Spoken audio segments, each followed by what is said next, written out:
নমস্কার বন্ধুরা, সকলকে আমার চ্যানেলে স্বাগত। পেনশনারদের অতিরিক্ত পেনশন বৃদ্ধি নিয়ে এই মুহূর্তে একটি দুর্দান্ত সুখবর এসেছে।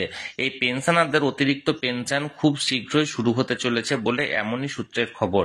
কি সেই খবরে কি কি বলা হয়েছে সকল কিছু আজকের ভিডিওতে বিস্তারিতভাবে আলোচনা করব। ভিডিওটি পেনশনারদের জন্য অত্যন্ত গুরুত্বপূর্ণ, তাই সকল পেনশনাররা অবশ্যই ভিডিওটি প্রথম থেকে শেষ পর্যন্ত দেখবেন এবং ভালো লেগে থাকলে অবশ্যই একটি লাইক করবেন এবং সকলের সঙ্গে শেয়ার করবেন। আর সেই সাথে এই চ্যানেলে যদি প্রথমবার হয়ে থাকেন এই রকমের ইনফরমেটিভ ভিডিও আরো দেখার জন্য যারা এখনো পর্যন্ত এই চ্যানেলটিকে সাবস্ক্রাইব করেননি তারা অবশ্যই চ্যানেলটিকে সাবস্ক্রাইব করে নিতে ভুলবেন না। তাহলে চলুন আমরা বিস্তারিত জেনে নিই। দেখুন, এটি একটি নামী সংবাদপত্রের প্রতিবেদনের অংশ।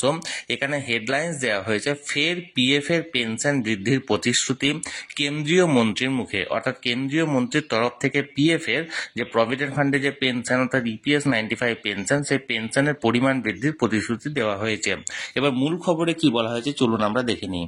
দেখুন এখানে কি বলা হয়েছে। এখানে বলা হয়েছে, ন্যূনতম পেনশন বৃদ্ধি নিয়ে ফের আশার আলো দেখালেন কেন্দ্রীয় শ্রমমন্ত্রী মনসুখ মান্ডব্য। কিন্তু সেই আশ্বাসে আশ্বস্ত হতে পারলেন না প্রবীণরা। তাদের একাংশের কথায় এমপ্লয়িজ পেনশন স্কিম বা ইপিএস এর আওতায় যারা রয়েছেন তাদের পেনশন বৃদ্ধি নিয়ে এর আগেও আশ্বাস দিয়েছিলেন স্বয়ং প্রধানমন্ত্রী নরেন্দ্র মোদী। কিন্তু কাজের কাজ কিছুই হয়নি। এর আগেও একাধিকবার একই আশ্বাস দিয়েছেন শ্রমমন্ত্রী। তাই এবার প্রবীণরা বলছেন, না চালে বিশ্বাস নেই। ইপিএস 95 স্কিমের পেনশনভোগীদের সংগঠন ন্যাশনাল অ্যাজিটেশন কমিটির রাজ্য সভাপতি তপন দত্ত বলেন, সম্প্রতি আমাদের কেন্দ্রীয় নেতৃত্ব কেন্দ্রীয় অর্থমন্ত্রী নির্মলা সীতারামন ও কেন্দ্রীয় শ্রমমন্ত্রী মনসুখ মান্ডব্যের সঙ্গে যখন দেখা করেছিলেন তখন তারা আশ্বাস দিয়েছিলেন যে পেনশনের অঙ্ক বাড়ানো হবে। কিন্তু বাজেট পেশের পর দেখা গিয়েছে এই সংক্রান্ত কোনো ঘোষণাই নেই এবং ওই বাবদ কোনো বাজেটও বরাদ্দ রাখা হয়নি। এতে দেশের 78 লক্ষ পেনশনভোগী আশাহত হয়েছেন।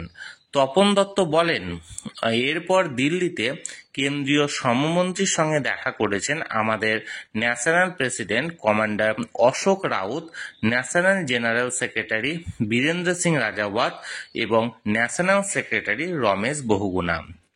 এবারও শ্রমমন্ত্রী আশ্বস্ত করেছেন সরকার পেনশন বৃদ্ধির লক্ষ্যে ধারাবাহিকভাবে কাজ করছে। তাতে হয়তো কিছুটা দেরি হচ্ছে, তবে দাবি পূরণ হবেই, কারণ সরকার বয়স্কদের প্রতি সহানুভূতিশীল। সংগঠনের রাজ্য শাখার সম্পাদক অমিয় কুমার দাস বলেন, সরকারের কাছে আমরা মাসিক পেনশন অন্ততপক্ষে 7,500 টাকা করার দাবি জানিয়েছি। পাশাপাশি তাতে মহার্ঘ ভাতা অর্থাৎ ডিয়ারনেস অ্যালাউন্স যুক্ত করারও দাবি রয়েছে। পেনশনারদের চিকিৎসার খরচও বহন করতে হবে সরকারকে। এছাড়াও বর্ধিত পেনশন চালুর ক্ষেত্রে যে সমস্যাগুলি হচ্ছে সেগুলি যাতে দ্রুত নিষ্পত্তি হয় সেই দাবিও করেছি। পেনশন নিয়ে কেন্দ্রের বারংবার আশ্বাসে প্রবীণদের একাংশ অনেকটাই বিরক্ত। তাদের কথায় সরকার হয় সোজাসাপটা বলে দিক যে তারা পেনশন বাড়াবে না অথবা অন্য কোনো পদক্ষেপ করুক। 2014 সালের মোদী সরকার আসার আগে ন্যূনতম পেনশন বাড়িয়ে 1,000 টাকা করা হয়েছিল। পরবর্তী 11 বছরে এই সরকার বারবার প্রতিশ্রুতি দেওয়ার অতিরিক্ত আর কিছুই করেনি। সরকার যতক্ষণ না পেনশনের টাকা বাস্তবে বাড়াচ্ছে ততক্ষণ পর্যন্ত আশ্বাসে আর চিড়ে ভিজবে না। তাহলে বন্ধুরা, এটা একটা নামী সংবাদপত্রের প্রতিবেদন। এই প্রতিবেদনে ইপিএস 95 পেনশনের বৃদ্ধি নিয়ে কেন্দ্রীয় অর্থমন্ত্রীর তরফ থেকে একটি প্রতিশ্রুতি দেওয়া হয়েছে যে খুব দ্রুতই এই পেনশন বৃদ্ধি নিয়ে কাজ শেষ করা হবে এবং খুব তাড়াতাড়ি যারা পেনশনভোগীরা আছেন তারা আর্থিকভাবে লাভবান হবেন, এমনই জানানো যাচ্ছে।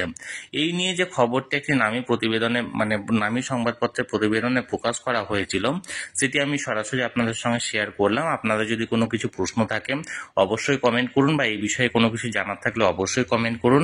আর ভিডিওটি ভালো লেগে থাকলে অবশ্যই একটি লাইক করুন এবং সকলের সঙ্গে শেয়ার করুন। আর সেই সাথে চ্যানেলে যদি প্রথমবার হয়ে থাকেন অবশ্যই চ্যানেলটিকে যারা এখনও সাবস্ক্রাইব করেননি এমন ইনফরমেটিভ ভিডিও আরও দেখার জন্য অবশ্যই চ্যানেলটিকে সাবস্ক্রাইব করে রাখুন। ধন্যবাদ, দেখা হচ্ছে পরের ভিডিওতে।